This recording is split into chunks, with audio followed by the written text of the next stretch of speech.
Today I wanted to show you just a small sample of some of the cool things there are to do in the New Forest. I genuinely think that the New Forest is one of the most underrated places in England. Crashed it. It's got miles and miles of paths that you can cycle, you can walk, or you can drive, as I'm doing today, and it's just got all these lovely little villages in amongst all this beautiful forest. So let me show you around. Being called the New Forest, you might think it's all trees, but the coastal location means there are some beautiful seaside villages to explore. We went to Milford-on-Sea. On the right day it's a great spot for water sports thanks to the wind, and it's always a fun place for a walk.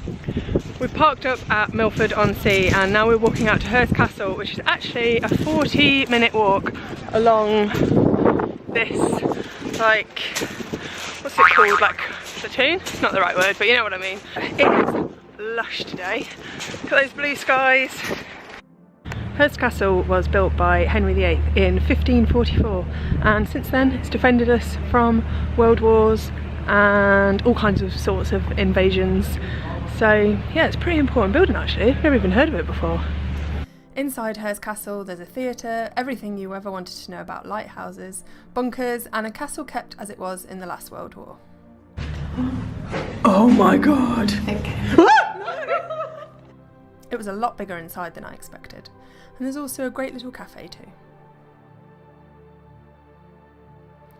You can go up on the roof and the 360 viewpoints are super impressive. Look to the south and you can see the Isle of Wight to the Needles, and the west and you'll see it all the way to Bournemouth. The Hurst bit was formed over 1,000 years by the washing in of the sand and shingle from the coast. Cut! Lyndhurst is one of the most popular villages in the New Forest. Head for the high street and you'll find boutique shops, quaint pubs and nice cafes.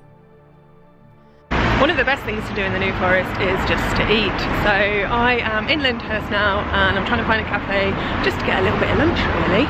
Cream teas are a really big thing here, but I feel like I need some meat in my life.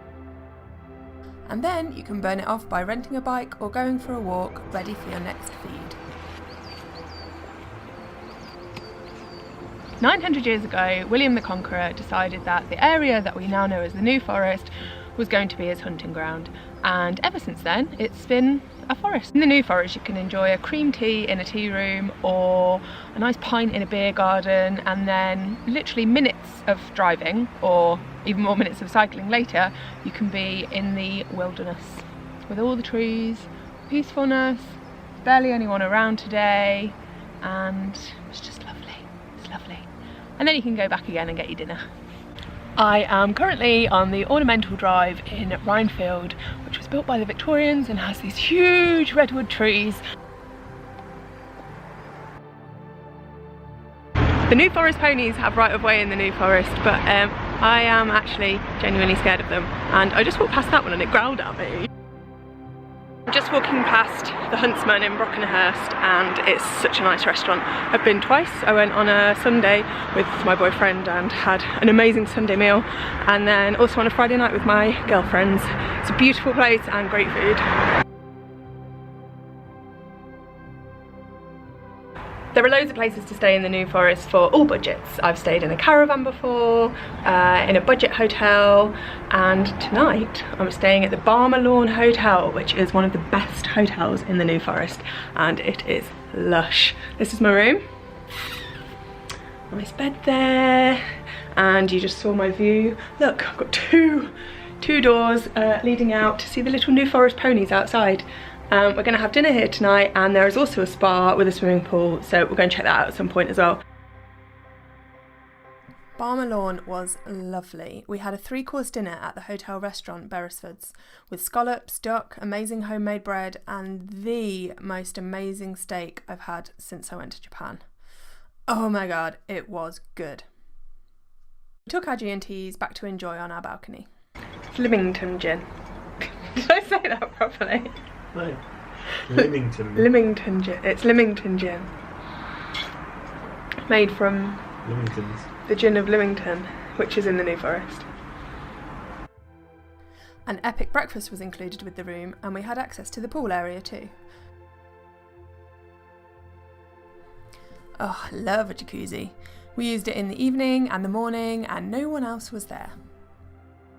New Forest activities have loads of fun things to do in the New Forest.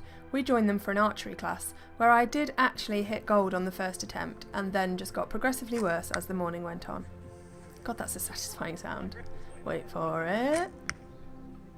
Driving around the New Forest is easy, although on summer weekends parking will be fun. There are some lovely scenic roads to explore. Still with New Forest activities, we hired kayaks for the afternoon to enjoy the sun. So here we are on the river Bewley. Here we are in Bewley, on the river, paddling along in the sun. In a kayak. In a kayak, not a canoe, which is a key difference. It was lush, so peaceful, so calming, and on this March day, no one else was out there. It's a lovely way to see the impressive houses and riverbanks of Bewley. So good when you've got someone to do the paddling thing. Give me cornetto, towards ice cream. Crashed it. The Bewley River is the only river that's not owned by the Queen, and it's privately owned by Lord Montague because Henry VIII gave it him many years ago. Well, gave it to his ancestors. And so it's the only riverbed in England that the Queen doesn't own. Fascinating. These trousers I give you do nothing. Definitely you're going to get a wet derriere. That is a fact of nature. Fun fact! And so our New Forest adventure came to an end. We were soaked from hip to toe and so sat on plastic bags all the way home. Keeping it real. Thanks so much for watching my little introduction to the New Forest, and I hope it's persuaded you to come and check it out for the day.